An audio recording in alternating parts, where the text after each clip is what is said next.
Doctor Sivanthi Adithanar college of physical education Tiruchendur இந்த ஆண்டிற்கான admission நடைபெறுகிறது.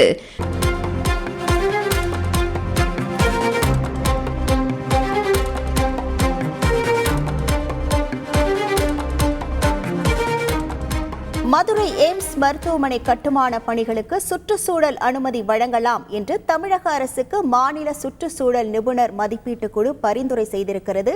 ஆனால் இந்த குழு கட்டுமான பணிகளில் எய்ம்ஸ் நிர்வாகத்திற்கு பல்வேறு நிபந்தனைகளையும் விதித்துள்ளது. கூடுதல் தகவல்களோடு இணைகிறார் நமது செய்தியாளர் பாஸ்கர். வணக்கம் பாஸ்கர், என்னென்ன நிபந்தனைகளோடு இந்த பரிந்துரையானது வழங்கப்பட்டிருக்கிறது? முழு விவரங்கள் என்ன? கடந்த ஆண்டு ஆகஸ்ட் 17ஆம் தேதி கட்டுமான பணிகளுக்கான டெண்டர் விடப்பட்டு 33 மாதங்கள்ல கட்டுமான பணிகள் முடிக்க வேண்டும் என்று ஒப்பந்தம் நிர்ணயிக்கப்பட்டது. அதற்கு முன்னதாகவே தேர்தல் தேதி அறிவிக்கப்பட்டதன் காரணமாக அந்த தேர்தல் தேதிக்கு அறிவிக்கப்படுவதற்கு சில நாட்கள் முன்னுதான் அந்த கட்டுமான பணிகள் என்பது தொடங்கியது. ஆனால் சுற்றுச்சூழல் அனுமதி வழங்கப்படாததால் கட்டுமான பணிகள் தொடங்கப்படாத நிலை இருந்தது. எய்ம்ஸ் மருத்துவமனை கட்டுமான பணிக்காக சுற்றுச்சூழல் அனுமதி கோரி எய்ம்ஸ் நிர்வாகம் கடந்த மே 22ஆம் தேதி தமிழக சுற்றுச்சூழல் துறையிடம் அதுக்கான விண்ணப்பத்தை கொடுத்திருந்தது.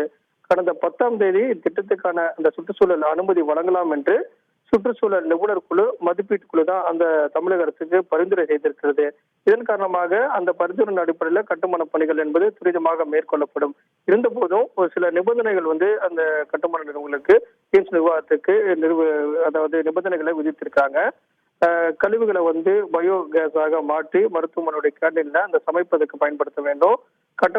அதுக்கான கட்டமைப்பெல்லாம் இருக்க வேண்டும். மருத்துவ கழிவுகளை முறையாக அப்புறப்படுத்த வேண்டும். தரமான ஆக்சிஜன் உற்பத்தி மையத்தை அமைக்க வேண்டும். மழைநீர் வடிகால் வசதி, குழந்தைகள் விளையாடுவதற்கான இடம், இதெல்லாம் இருக்கணும்.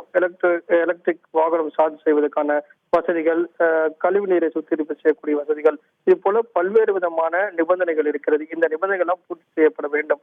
இதையெல்லாம் பூர்த்தி செய்வதற்குண்டான நடவடிக்கையில எய்ம்ஸ் நிர்வாகம் மேற்கொள்ளும். அதே நேரத்தில் சுற்றுச்சூழல் அனுமதியும் கிடைக்கப்பட்டிருப்பதன் காரணமாக கட்டுமான பணிகள் என்பது வரக்கூடிய நாட்களில் துரிதமாக மேற்கொள்ளப்படும் அப்படிங்கிறது தற்போதைய தகவலாக உள்ளது.